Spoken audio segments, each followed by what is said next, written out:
So yung mga bossing, nandito po tayo sa Batangas City.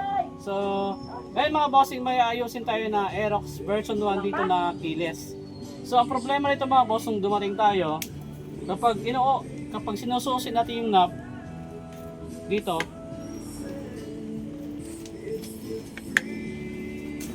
ayaw gumana mga boss. Okay? Pero may ginawa dito mga boss na remedyohan kasi nagkaroon ng problema yung keyless. So ang ginawa dito, yung trigger ng keyless mga boss, pinadaan sa switch. Bago ma-activate yung switch, dapat i-on mo na tong switch na to. Ayan. So kahit naka-on na yung mga bossing, ayaw pa rin ma-on. Okay? So wala pa rin. So ayaw pa rin mag-on. So pangalawang problema nito mga boss, nagkakaroon to ng error 12, yung bigla na lang tumitirik yung motor habang ginagamit. So mamaya mga boss, ipapakita ko sa inyo kung ano yung problema dito sa bandang side ng ECU, spark plug cap, spark plug, ignition coil. Tapos sisilipin din natin yung linya ng stator at magneto. So dito mga bossing, kapag ganito yung problema, hindi talaga natin ito matetest or matutroubleshoot ka habang hindi natin nabubuksan yung panel. So kapag ganito yung mga problema mga boss, kapag inon nyo na, nakarekta na yung keyless dito sa switch na to, ayaw pa rin mag-on. Okay naman yung remote mga bossing, nag-response naman, kaso ayaw pa rin mag-on yung ating knob. So dito mga boss, mayroon itong fuse, okay? Dito banda, may makikita kayong mga fuse box ito mga boss. May makikita kayong fuse. Malamang sa malamang mayroong putol dyan. So ito yung gagamitin natin mga boss para malaman natin kung may busted dito sa side na to. Una tayo dito. Sign natin yan. Tapos yung paa. Okay, hindi putol. Balik natin mga boss. Kapag hindi gumana yung keyless niyo mga bossing, kapag hindi lang gumana yung keyless niyo. Okay, tapos ito naman, check natin to. Pangalawa. Okay. Walang putol mga boss. Pangatlo. Check natin. Okay, meron. Pang-apat. Check natin kung putol. So ito walang connection mga boss. Punta tayo sa pang-5.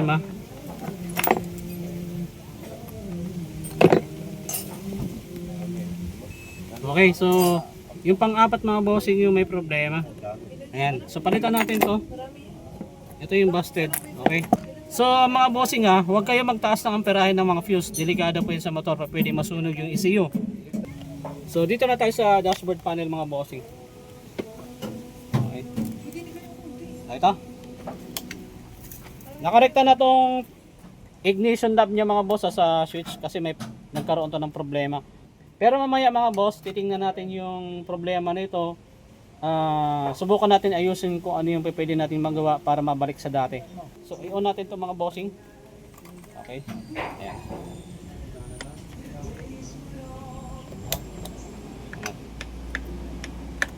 Ayan. So meron na siya mga boss. Ibig sabihin, yung may problema yung fuse. So ngayon, isa pa sa problema ng may-ari ito mga boss, yung nagkakaroon ng error 12. So namamatay ito habang ginagamit. So subukan natin i-push start kung kaya pa umandar mga boss. So ayan, wala namang problema ano. So nagkakaroon to ng issue kapag ginagamit. Delikado yung mga boss kapag nag-drive tayo. Mamaya mabundol tayo ng sasakyan. So aalamin natin yan from ECU to stator kung ano nga ba yung problema. Okay. So ngayon mga boss, ang unahin natin i-troubleshoot dito muna sa baba. After nun, dito tayo sa ignition switch. Okay, tara. Sa socket ng ECU, wala nga ako nakitang sunog. Pero sa spark plug cap, marami nga itong kalawang sa loob. Sa spark plug naman, marumi lang pero pwedeng pang gamitin. So sa part ng ignition coil mga boss, kitang-kita naman yung tanso ano. So ibig sabihin, hindi ito yung dahilan kung bakit namamatay din yung motor. So ayan, thank you sir. Ayan mga boss, ignition coil good, walang problema. Okay. So yung mga boss makapal na yung kalawang sa loob, kitang kita na dito kahit di ko pa nabubuksan. Malamang sa malamang 100% yung CKP sensor ay yun. May tagas yung langis mga boss. Ito. Nangingitim sa gilid. Tagas yung langis niya. Kapag ganito ma'am, tagas yung langis dito sa gilid. Nag-delete. Possible, ito yung dahilan kung bakit nasira yung hinto-hinto aandar yung motor nyo.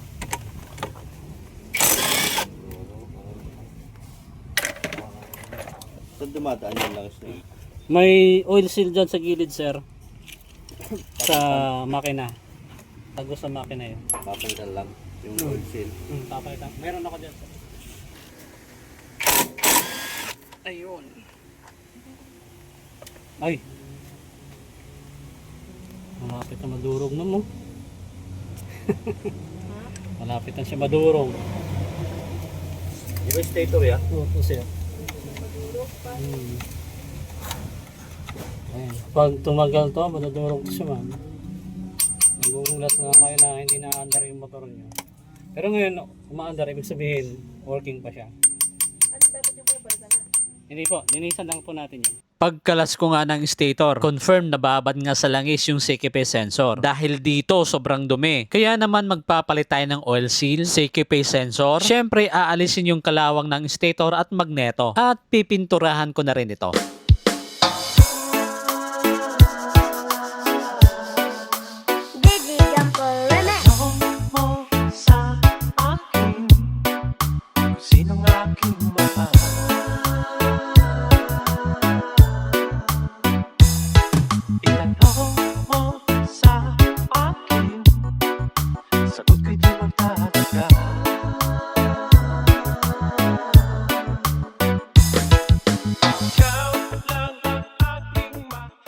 So yung mga bossy, ito yung CKP sensor na papalitan natin. Hindi na natin to i-test mga boss kasi putol-putol na yung wire. Naka rekta kasi ito mga boss, binaypass. Hindi ko alam kung bakit, anong dahilan. Siguro nakita ng unang gumagawa, may problema sa socket. Pero hindi na tayo mag-test mga boss kasi kapag ganun yung kalagayan ng CKP sensor nyo at yung stator nababad sa langis, automatic sira talaga yung electronic parts dito sa loob. Kaya papalitan nyo na talaga yan. Lalo na kung namamatay, aandar namamatay yung motor nyo, automatic ito na yung mga boss. Kapag may langis ha. Ito ngayon mga boss, yung hawak-hawak ko, ito yung CKP sensor na ipapalit natin. Ipapakita ko sa inyo na itong sensor na to mga boss is working. Walang problema. So, kailangan natin ng power supply mga boss. Ito na mga bossing, yung device natin. Tapos, ito yung, ay, saan ba yun? Saan ba yung sensor? Okay. Honor. Ano yun, no? Lagi na halaga, batang mo sa kanya. Hindi siya nag-guard. Hindi. Tapos, Okay. So, ito yung sensor mga boss na ating gagamitin dito sa Aerox. Okay, so salpak natin mga bossing. So, gito mga boss, lagi kong sinasabi sa aking vlog, kapag in-on natin yung device, at walang iilaw, ni isa dito sa apat na LED, ibig sabihin yung CKP na to walang problema. Okay, on natin mga boss. Ano papansin nyo, wala. Saan yung ating magnet? Okay, so iilaw lang siya mga boss kapag iti-trigger natin sa magnet, tulad nito. Yan. Yan. Okay, so ibig sabihin niya mga boss, yung CKP sensor na to walang problema. Ayan. Hindi ko na ito mapakita sa inyo. Putol-putol na yung wire. Ayan, no. Nabunot natin kasi puro jumper. So, ito yung pinaka dahilan kung bakit namamalya at namamatay yung motor habang ginagamit. Okay? Ito siya mga boss, palitan na natin. And then, balik natin itong CKP sensor, stator, magneto, coolant, linya ng stator to ECU kasi wala namang problema mga boss, walang sunog. Ayan, clear na clear. Okay, so tara, balikan natin. Tapos kapag nagawa na natin to, dito tayo sa ignition switch mag-focus na naman. Okay. Matapos ko mailagay yung CKP sensor sa stator, nilagay ko na agad ito dito sa kanyang housing. Pagkatapos niyan, pinagbabalik ko yung socket papuntang harness. Sabay kabit dito sa magneto. Sa mga boss, kaya pala naglagay sila ng switch dito sa Aerox para sa keyless knob. Ang nangyari pala, naputol yung hinang or terminal dito sa switch doon sa trigger papuntang keyless module. Kaya naglagay sila ng panibagong switch para lang ma-operate tong keyless knob.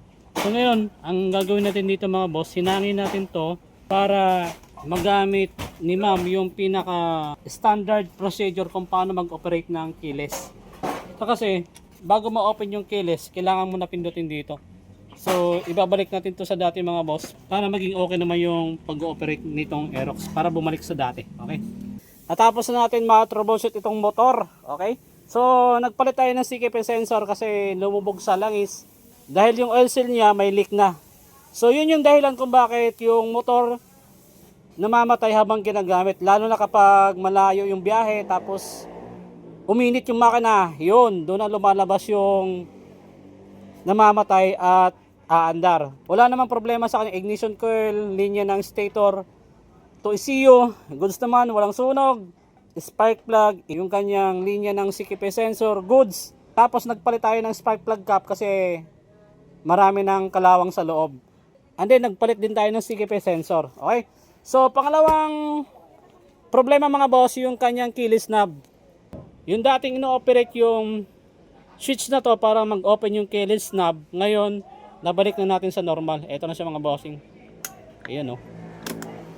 Okay. Ayan. Tapos, pero post start nga ako, diba? Piga ako. Post start natin, pipindot. Ayan. Okay. So working na mga boss ngayon, testingin natin to. Yan. Si sir. So si sir yung testing. Ako na magpapasok mamaya. Dito muna guys. Ano sir, pamalya? Hindi na, ayan. Dito. Alright. Sarap pigain sir?